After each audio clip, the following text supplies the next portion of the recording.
My brother stalked and assaulted my girlfriend. At a wedding, my parents defended him. Now he's in prison for domestic violence. The second Victoria, 25F, my girlfriend walked in. Samuel instantly started behaving inappropriately, making her deeply uncomfortable with his totally inappropriate actions. He practically pushed our mom out of the way to be the first to hug Victoria, holding on way too long until she had to physically step back. Throughout dinner, he kept finding excuses to touch her arm or shoulder, telling these fake inside jokes that made no sense since they'd just met, and literally shoving past me multiple times to sit next to her until he completely crossed the line by trying to feed her from his own fork while making intense eye contact. Victoria was obviously uncomfortable but kept being polite since it was our first family gathering, and she wanted to make a good impression. The whole evening, Samuel kept bringing up embarrassing stories about me from childhood, twisting them to make me look like a pathetic fool. He told this completely fabricated story about how he had to save my high school girlfriend from my alleged emotional abuse, which never happened. Victoria knew these stories weren't true because I'd already told her about my teenage years, but my parents just sat there nodding along like Samuel was telling gospel truth. After dinner, things got even worse. Victoria offered to help clean up, trying to be helpful. I was helping my dad move some boxes in the garage when I realized I hadn't seen Victoria for a while. I found her in the kitchen with Samuel literally blocking her path to the door. He had her cornered by the sink and was telling her how she deserved someone more exciting than his boring, unstable older brother. He was standing way too close and had his hand on the counter next to her hip. Victoria had already told him to back off twice by the time I walked in. When she saw me, she looked relieved and immediately came to stand by me. Samuel just laughed it off like it was all some big joke, but I could feel Victoria trembling. My girlfriend Victoria and I have been together for 8 months, and everything was absolutely perfect, until Samuel decided to completely wreck our lives with his obsessive behavior. I guess I need to provide some background about our family dynamic for this to make sense. Samuel and I grew up in an upper-middle-class family in a small town in Minnesota. Our parents both work in real estate and make good money, but they've always been more focused on maintaining appearances than actual family relationships. Samuel was born when I was 3, and from the moment he arrived, he became the center of our parents' universe. Nothing he did was ever wrong, and somehow everything was always my fault. Growing up, Samuel showed some really concerning behavior that my parents completely ignored. When he was 6, he deliberately broke my gaming console because I wouldn't let him play when he wanted to. Instead of punishing him, my parents bought him his own and told me I should have shared better. When he was 12, he killed my pet hamster by feeding it chocolate, knowing it was toxic. But my parents said it was an accident and that I shouldn't have kept pets if I wasn't going to watch them properly. In high school, he spread rumors about me cheating on my girlfriend at the time, which caused us to break up. My parents said he was just being protective of her. This pattern has continued into our adult years. Samuel still lives at home with our parents, working at my dad's real estate office and basically doing whatever he wants. He's sabotaged every relationship I've tried to have. With my last girlfriend before Victoria, he convinced her family that I had a gambling addiction. Completely false. Before that, he told another girlfriend that I had cheated on all my previous girlfriends. Also false. Each time, my parents either defended his actions or accused me of exaggerating. When I met Victoria, I decided to do things differently. I kept our relationship completely secret from my family for the first 3 months because I wanted to protect her from Samuel's usual tactics. Victoria is honestly the best thing that's ever happened to me. She's brilliant, compassionate, and works as a pediatric nurse at our local hospital. We met in the hospital cafe where I was getting coffee while visiting a coworker who had surgery. She was on her lunch break, and we started talking about the horrible hospital coffee. After a few more coffee chats, we started dating, and everything just felt right. Victoria knows all about my family history because I wanted her to be prepared. She was actually the one who encouraged me to try introducing her to them, saying that maybe things would be different now that we're all adults. She's always trying to see the best in people, which is one of the things I love about her. I finally agreed to introduce Victoria to my family at a dinner party last month, and that's when everything started falling apart. The real problem started a few days after the dinner. Victoria began getting strange calls and texts from numbers she didn't recognize. At first, it was just heavy breathing or immediate hang-ups when she answered. Then they started leaving increasingly creepy voicemails calling her stuck up and frigid for rejecting a better option. Some messages mentioned specific details about her work schedule and what she was wearing that day, proving someone was watching her. Victoria didn't make the connection at first, but I recognized some of the voices as Samuel's old friends from high school. This group of guys who still hang around with him and basically do whatever he says because his parents give him money to throw around. When Victoria blocked those numbers, they just started calling from new ones. Then Samuel's friends began showing up at the hospital, pretending to be visitors but just hanging around the pediatric ward where Victoria works. They would stare at her for hours, making comments just loud enough for her to hear. Last week, one of them followed her to her car after her night shift. She was so scared she called me crying from her car, too afraid to drive home in case they were following her. I had to go pick her up and drive her car home while my friend followed in his car to make sure we weren't being tailed. Victoria has started having panic attacks before her shifts, and her coworkers have noticed something's wrong. Yesterday, I finally had enough proof to confront Samuel directly. I had recordings of the voicemails, screenshots of the texts, and security camera footage from the hospital showing his friends stalking Victoria. I went to our parents' house where Samuel still lives and showed him everything. He just sat there with this smug smirk on his face while I talked. talked, then looked me dead in the eyes and said he had no idea what I was talking about. But maybe if Victoria wasn't such a stuck-up bitch, people wouldn't feel the need to teach her a lesson. Something in me snapped when he said that, and I punched him in the face. Samuel immediately started wailing like I'd tried to kill him, even though it was barely a bloody nose. Our parents came running in, and of course, they completely lost it at me, not at Samuel. They didn't even look at the evidence I was trying to show them. Mom was hysterical about her baby boy being attacked, while Dad was screaming about how I've always been jealous of Samuel and need professional help for my anger issues. When I tried to explain about the harassment, Mom actually said that Victoria must have led Samuel on at dinner and was now playing the victim because she got caught flirting with him. Dad told me to get out of his house and not come back until I've apologized to Samuel and gotten my head straight. I'm writing this from Victoria's apartment where I've been since last night. She's finally fallen asleep in the other room after crying for hours because she's terrified to go to work tomorrow. Her supervisor has been understanding so far, but Victoria's worried she'll lose her job if this keeps escalating. She loves working with the kids in the pediatric ward and shouldn't have to give that up because of my psychotic brother. I just don't know what to do anymore. Every time I think Samuel can't stoop any lower, he proves me wrong. Our parents are completely enabling his behavior and gaslighting both me and Victoria about what's happening. The police won't do anything without more concrete evidence linking Samuel directly to the harassment. Victoria is living in fear. Her job might be at risk, and my family is acting like we're the ones causing problems. Has anyone dealt with something like this? How do I protect Victoria while dealing with my toxic family? Should I be doing more to document everything that's happening? Any advice would be appreciated because I'm at my wit's end here. Update 1. First, I want to thank everyone who commented on my original post. Reading all your responses helped me realize how serious this situation really is, and Victoria and I have been trying to follow the advice many of you gave about documenting everything and taking legal action. Unfortunately, things have only gotten worse over the past 2 weeks, and I need to vent about what's been happening. We followed the advice about going to the police. Victoria and I spent hours compiling evidence, screenshots of all the threatening texts, recordings of the voicemails, and security footage from the hospital showing Samuel's friends lurking around. We also had written statements from 3 of Victoria's co-workers who witnessed the stalking behavior. The police officer we spoke to seemed concerned at first, especially about the workplace harassment, but then everything got complicated. It turns out Samuel's best friend Tyler, one of the main guys involved in harassing Victoria, is the son of a local police sergeant. When we mentioned Tyler's name, the officer's whole attitude changed. He started saying that without direct proof that Samuel was orchestrating everything, there wasn't much they could do. He suggested that maybe Victoria was misinterpreting friendly attention from guys who were just hanging around the hospital for legitimate reasons. He even had the nerve to ask if Victoria might have encouraged their attention somehow. We asked to speak to a different officer, preferably a female officer, but they gave us the runaround. Eventually, they said they would issue warnings to the people we could identify from the security footage, but that was the most they could do without concrete evidence of actual threats. It felt like a complete waste of time. My parents' reaction was even worse than I expected. The day after we went to the police, Samuel showed up at their house with a black eye, claiming I had attacked him again. I hadn't even seen him since the night I punched him 2 weeks ago, but of course, my parents immediately believed him. My mom called me crying hysterically about how I was out of control and trying to destroy Samuel's life. She said that going to the police proved I was deliberately trying to ruin his future over a silly misunderstanding. Then my dad called. He was furious. He threatened to cut me off financially, which would have been scary if I still depended on them. Thankfully, I have a good job in software development and my own apartment. He also threatened to fire me from the family real estate business, forgetting that I've never actually worked there. That's Samuel's job. It really showed how they don't even see me as my own person, just as an extension of Samuel's life. The real disaster happened last weekend. My mom kept calling and texting, saying they wanted to fix things as a family. She promised that Samuel was sorry about everything and wanted to apologize to both me and Victoria. She said they had talked to him about boundaries, and he understood he had been inappropriate. After talking it over with Victoria, we decided to give them one chance to make things right. That was a huge mistake. We arrived at my parents' house for what was supposed to be a family dinner to patch things up.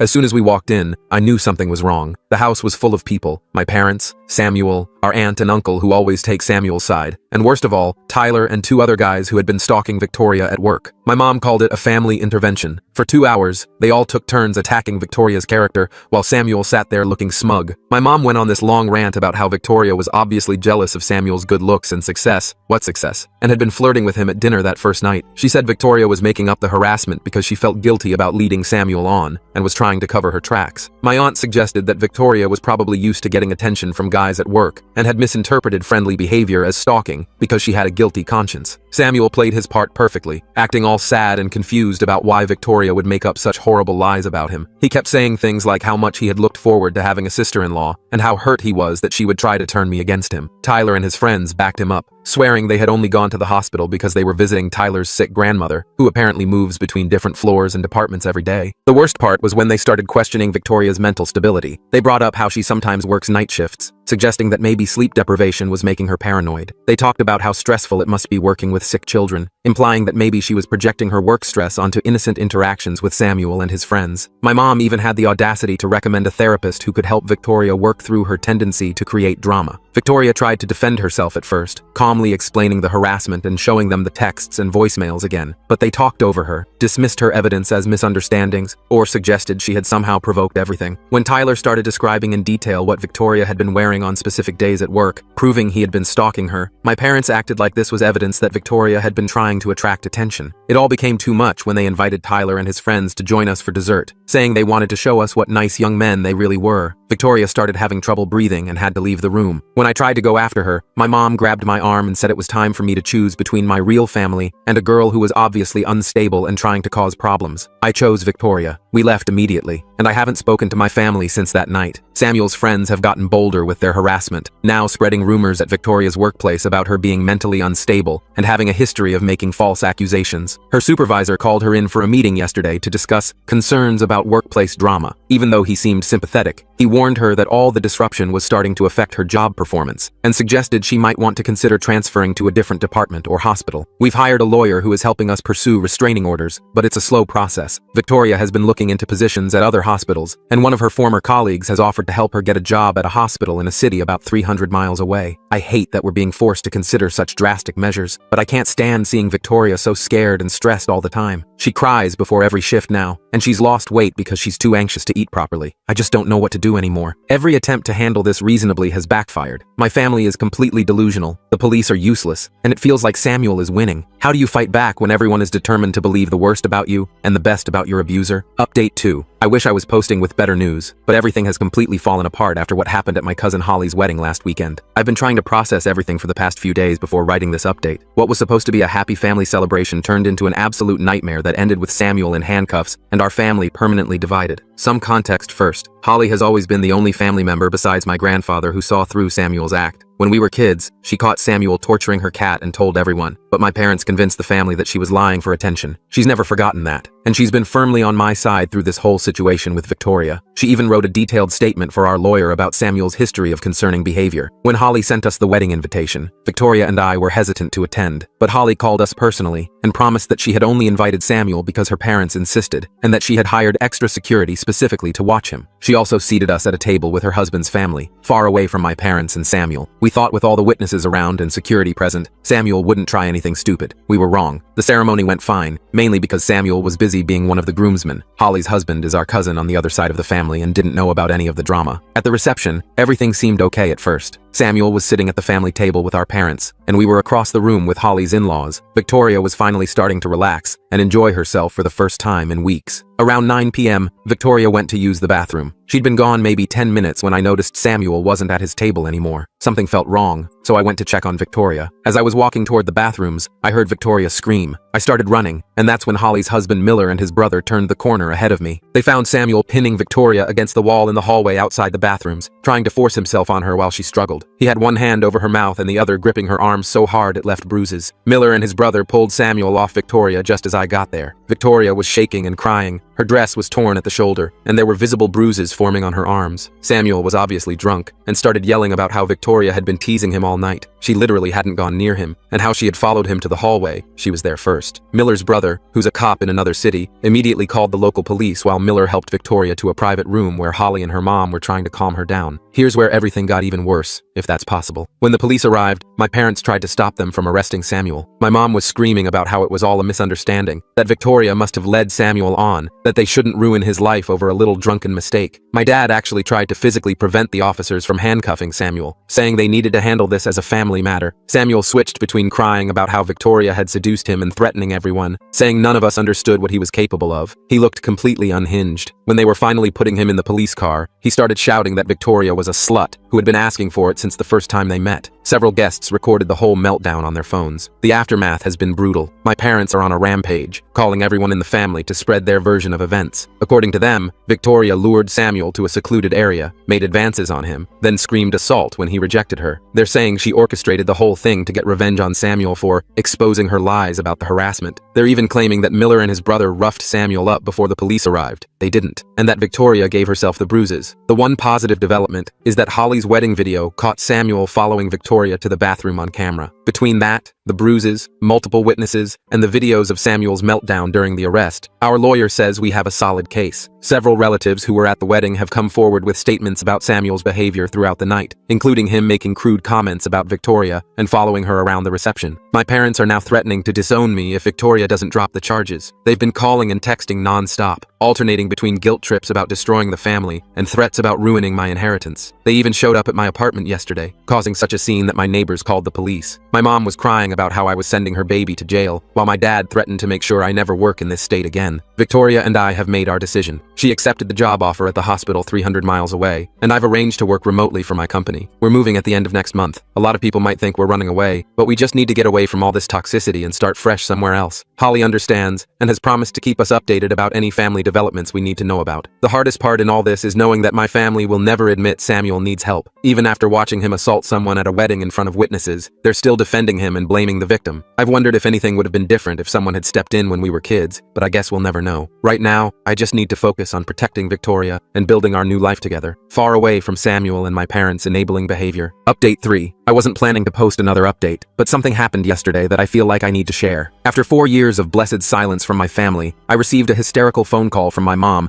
that honestly left me feeling both vindicated and deeply sad. First, a quick update on where things stand with Victoria and me. We got married 2 years ago in a small ceremony with Holly's family and Victoria's relatives. We bought a house in our new city, and Victoria is now the head pediatric nurse at her hospital. I'm still working remotely for the same company, but got promoted to senior developer last year. We're expecting our first child, a little girl, in 3 months. Life has been peaceful and happy, which makes what I'm about to share even more disturbing. Yesterday afternoon, I was in a meeting when my phone started blowing up with calls from my mom. I usually ignore unknown numbers since my family tends to get new phones to try to contact us, but this time she left a voicemail that sounded really desperate. When I called back, she was crying so hard I could barely understand her. It turns out Samuel got married last year to a woman named Rachel. None of us knew about it because we've had no contact with that side of the family since the wedding incident. Apparently, Samuel met Rachel at church, and their families arranged the marriage pretty quickly. My mom was babbling about how perfect everything was, how Samuel had finally found a good Christian woman who understood him, and how they were all so happy until last week. Last Thursday, Rachel's coworker called the police after Rachel missed 3 days of work. When officers did a welfare check, they found Rachel with severe injuries. She had 2 broken ribs, a fractured wrist, and bruises all over her body. But here's the part that really got me. When the police investigated, they discovered that my dad had been helping Samuel cover up the abuse for months. Rachel finally broke down and told the police everything. Samuel had started hitting her just 2 months into their marriage. Every time she threatened to leave or tell someone, my dad would step in, using his connections in the real estate business to pressure Rachel's family about their mortgage, or threatening to get her fired from her job at one of his friends' companies. He even convinced Rachel's parents that she was mentally unstable and making up stories about Samuel, using the same tactics they used against Victoria. The final incident happened because Rachel got a promotion at work that would have given her financial independence. Samuel completely lost it and beat her so badly she couldn't go to work. When she called my dad for help, he told her to put some ice on it and remember her wedding vows. That's when her coworker got involved and called the police. Both Samuel and my dad were arrested. Samuel for domestic violence, and my dad for witness intimidation and conspiracy. Mom wanted me to come back and help deal with everything. She kept saying that family needs to stick together in times of crisis, that Samuel and Dad needed my support, and that Rachel was obviously exaggerating things just like Victoria had. I lost it. I told her exactly how I felt about her enabling Samuel's behavior for his entire life. I reminded her of what they did to Victoria, how they chose to support Samuel even after watching him assault her at Holly's wedding. I asked her if she ever once considered that if they had gotten Samuel help when he was younger, or held him accountable for his actions, maybe Rachel wouldn't be in the hospital right now. Mom broke down completely, saying she realizes now that they should have done something sooner. She admitted that she and Dad had always known Samuel had problems, but they thought they were protecting him by covering everything up. Too little, too late. I hung up and blocked her new number. Holly called me later to fill in some details she had heard from family. Apparently, Rachel's parents are devastated and feel horrible about not believing her sooner. They're fully supporting her pressing charges against both Samuel and my dad. The police are also investigating other potential victims, as several of Samuel's ex-girlfriends have come forward with similar stories of abuse and stalking. Victoria suggested we reach out to Rachel through Holly to offer support if she needs it, which we probably will. Victoria pointed out that she was lucky to have support when she dealt with Samuel, and Rachel might need someone who understands what she's going through. Some people might think I'm being cold toward my parents, but I've learned that enabling toxic behavior only leads to more victims. My family had countless chances to change and chose not to. Now they can deal with the consequences of their choices without my help. My job is to protect my own family now, my wife, our unborn daughter, and the peaceful life we've built far away from their toxicity. Update 4. A lot of people have been messaging me asking for an update about the situation with Samuel, my dad, and Rachel. So here's what's happened in the last 6 months. First, the good news from my side. Victoria and I welcomed our daughter Emma 3 months ago. She's perfectly healthy and absolutely beautiful. Being parents has been amazing, and it's made us even more certain that cutting contact with my toxic family was the right choice. Holly and her husband came to visit last month to meet Emma, and watching them with her just reinforced what real family love looks like. Now for the updates about Samuel and my dad's case. Holly has been keeping us informed since she's still in contact with extended family. Samuel took a plea deal last month. He's getting 8 years in prison for aggravated domestic violence, with the possibility of parole after 5 years. My dad's case is still ongoing, but his lawyers are apparently trying to negotiate a deal too. His real estate license has been suspended pending the investigation, and most of his business partners have cut ties with him. The most surprising development has been my mom. After our last phone call, she finally started therapy, according to Holly. She's moved out of the family home and filed for divorce from my dad. Last week, she sent me a 12-page letter apologizing for everything, enabling Samuel's behavior throughout his life, not protecting me when we were kids, and especially for how they treated Victoria. She acknowledged that she and Dad essentially created the monster Samuel became by never holding him accountable. I haven't responded to the letter yet. Part of me appreciates that she's finally facing reality, but it's too little too late. Where was this insight when Samuel was torturing animals as a kid? Or when he was stalking Victoria? Or when they watched him assault her at Holly's wedding? Victoria and I are discussing whether we might eventually let her have a supervised relationship with Emma, but that's years away if it happens at all. Rachel has been in contact with us through Holly. She's doing better. She's living with her sister in another state and going through intensive therapy. She's filed for divorce and is cooperating fully with the prosecutors. According to Holly, several other women have come forward about Samuel abusing them in the past, including 2 from his church. The police are investigating these cases too. Rachel's parents have been incredibly supportive since the truth came out. They've publicly apologized to her for not believing her sooner